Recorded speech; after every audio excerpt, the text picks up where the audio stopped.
रहीम। आज हम class 10 chapter number 12 geometrical optics के न्यूमेरिकल सॉल्व करेंगे।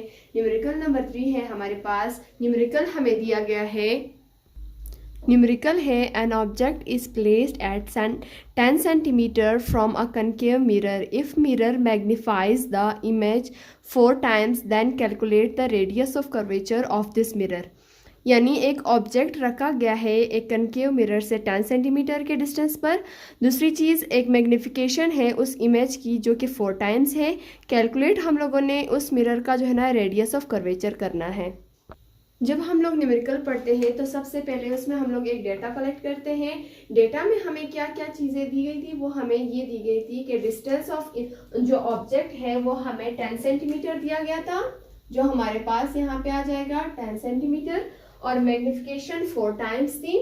रेडियस ऑफ कर्वेचर हम लोगों ने फाइंड आउट करना है, तो इसके लिए हम लोग फार्मूला लगाएंगे मैग्निफिकेशन वाला, जो कि हमारे पास है m is equal to q over p. सबसे पहले इसमें हम लोग जो ना इमेज ऑफ हम लोगों ने इसका जो मैग्निफिकेशन ऑफ इमेज थी वो निकालना है। देन फिर इसमें हम लोगों ने मिरर वाला फार्मूला पुट करना है। तो सबसे पहले हमारे पास ये क्यू जो है ना इस साइड पे आ जाएगा, जो मैग्निफिकेशन है यानी इमेज की जो मैग्निफिकेशन है। तो जब क्यू इस साइड पे आ जाएगा तो एम पी उस साइड पे चला जाएगा, q is equals to m over p बन जाएगा। अब यहाँ पे मैग्निफिकेशन भी हमारे पास मौजूद है जो कि 4 है, और ऑब्जेक्ट भी हमारे पास है जो कि 10 है। अब इन दोनों को आपस में हम लोग मल्टीप्लाई करेंगे। Q is equals to 10 into 4, 10 4s are 40, q is equals to 10 4s are 40। यानी इमेज का जो ऐसा यूनिट है वो सेंटीमीटर है। यहाँ पर ये हमारे पास क्यों आंसर आ गया।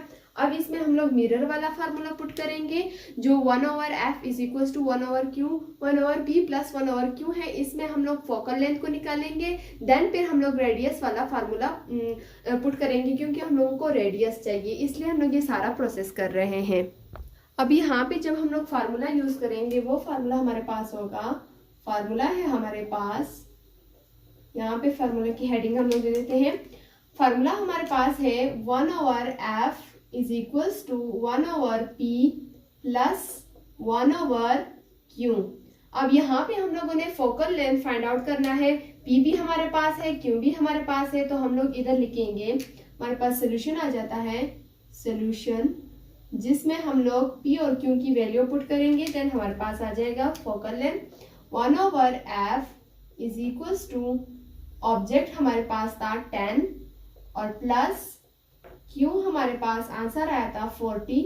अब पहले हम इन दोनों का जो है ना एलसीएम लेंगे, देन फिर इसकी वैल्यूज पुट करेंगे। एलसीएम हम लोग किस तरह लेते हैं, LCM 10 40, 2 5s are 10, 2 2s are 4 0, 2 1s are 2 0, 2 5s are 10 और ये 5 5 1s are 5, 5 1s are 5, 2 2s are 4, 4 2s are 8, 8 5s are 40।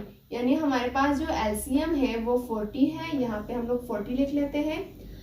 अब 40 को हम लोग जो है ना 10 पर डिवाइड करेंगे। 10 4s are 40 आता है, तो ये 4 1 के साथ मल्टीप्लाई होगा, 4 1s are 4 प्लस, अब ये 40 फिर से डिवाइड होगा इस 40 पर, 40 1s are 40, अब ये 1 इस 1 के साथ मल्टीप्लाई होगा, 1 1s are 1। अब 1 over f is equals to 4 में 1 प्लस करो 5, 5 over 40, 1 over f 5 1s are 5, 5 8s are 40, यानी 1 ओवर 8। हमारे पास जो फोकल लेंथ है f is equals to 8 centimetre है। हमारे पास एफ जो आया है वो 8 सेंटीमीटर के बराबर है। अब यहाँ पे हम लोग फार्मूला पुट करेंगे, जो f is equal to r divided by 2 के बराबर है। देन हमारे पास रेडियस ऑफ कर्वेचर आ जाएगा। अब यहाँ पर हमारे पास जो फार्मूला पुट होगा वो होगा f is equal to r divided by 2। हमें radius of curvature find out करना है, तो सबसे पहले रेडियस को हम लोग इज इक्वल टू के इस साइड पर लेकर लाएंगे, देन फिर फाइंड आउट करेंगे। अब यहाँ पर आर जो है ना इस साइड पे, वो इस साइड पे आ जाएगा। एफ यहाँ पे आर डिवाइड हो रहा है ना, आर जब इज इक्वल टू इस साइड पे आ जाएगा तो एफ जब यहाँ पे जाएगा तो वो 2 के साथ मल्टीप्लाई होगा, एफ और 2 यहाँ पर मल्टीप्लाई होंगे, आर उसी तरह आ जाएगा।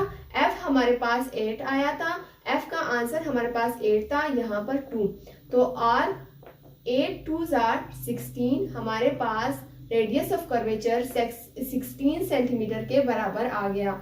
इस तरह हमारा जो न्यूमेरिकल नंबर 3 था वो भी कंप्लीट हो गया। होप सो कि आप लोगों को समझ आ गया होगा।